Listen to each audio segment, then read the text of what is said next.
termasuk juga wilayah Balkan, Khurasan.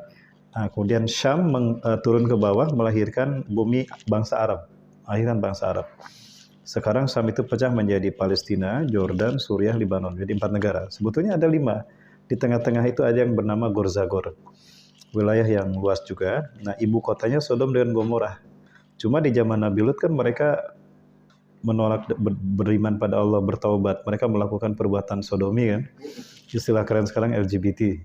Nah, Allah diazab sehingga hancur mereka, berubah menjadi laut mati dan datarannya sekarang tidak berpenghuni, menjadi wilayah yang kosong.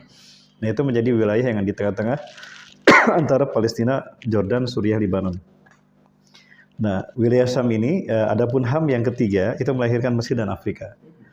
Nah, wilayah Syam ini memang terkenal sebagai wilayah tempat lahirnya para nabi dan rasul. Allah pilih dari mereka. Di dalam riwayat, selama ini kan kita tahu bahwa nabi itu berjumlah 25 orang, nabi dan rasul ya. Padahal ada satu riwayat dari Abu Zar Al-Ghifari. Abu Zar bertanya pada Rasulullah SAW, "Ya Rasulullah, berapa jumlah nabi dan rasul?" Nah, Rasulullah menjelaskan, cuma ini hadisnya katanya agak lemah. Jumlah nabi itu ada 124.000 orang. 124.000 orang. Nah, dan 124.000 dari Nabi Adam sampai Nabi Muhammad SAW. Nah, dari 124.000 orang itu ada 315 yang jadi rasul. Dari situ muncul pemahaman Nabi belum tentu rasul, rasul sudah pasti Nabi. Nah, dari 124.000 orang cuma 12 yang bukan Bani Israel. Cuma 12. Dapat kita bayangkan, Nabi yang Bani Israel berapa? 123.988 Nabi. Bani Israel semua. Nah, maka kemudian mereka tinggal di sana. Tinggal di Palestina. Maka kalau dikatakan sifat para Nabi, ya memang mereka keturunan Nabi dan Rasul sampai sekarang.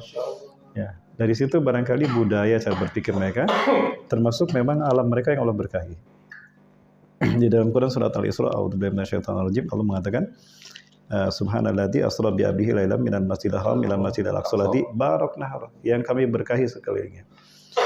Yang dimaksud dengan berkah ini adalah selalu ada nilai kebaikan dan nilai lebihnya. Berkah dari segi alam, ya, geografis, ataupun berkah dari sisi kemanusiaannya, fisiologis mereka. Sehingga kalau semangat mereka pantang menyerah, tidak takut walaupun anak-anak, itu memang ada keturunannya, ada genetiknya. Dan yang kedua, sejak 1948 mereka kan dijajah. Dan ini sebetulnya merupakan bagian dari upaya Barat menguasai dunia. Sebetulnya ini Barat bukan hanya Yahudi. Yahudi itu ada yang berkepentingan, namun semuanya tunduk pada Yahudi, termasuk PBB. Ya. Sudah banyak resolusi PBB dikeluarkan, kurang lebih ada 300 lembar lebih nomor resolusi PBB kepada Israel.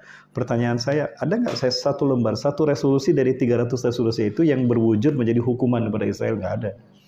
Itu hanya merupakan strategi mereka, siasat untuk mengulur-ulur waktu sampai Israel pada akhirnya memenuhi Palestina dan merebut Palestina dari umat Islam.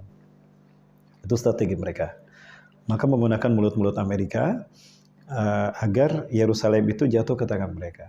Nah, kalau Yerusalem jatuh pada tangan mereka, berarti Al-Aqsa hak mereka. Mau dihancurkan, mau dibakar, terserah mereka. Intinya itu. Sehingga mereka dengan segera menghancurkan Al-Aqsa dan mendirikan Haikal Solomon yang menjadi final destination dari proyek Zionis Internasional yang dulu dicanangkan oleh Theodor Herzl di konferensi Zionis pertama di Basel, Swiss, abad ke-18. Nah, itu mereka. Nah, kalau pembantaian tadi itu sebetulnya terjadi sudah lama, sejak 1948. Pembantaian pertama terjadi di bumi Syam itu di Sabra Satila. Mengerikan itu. 3 hari dibantai, 3.600 meninggal dunia. 3.600. 3.600. Bayangkan. Sehari berapa orang? Dan PBB membiarkan.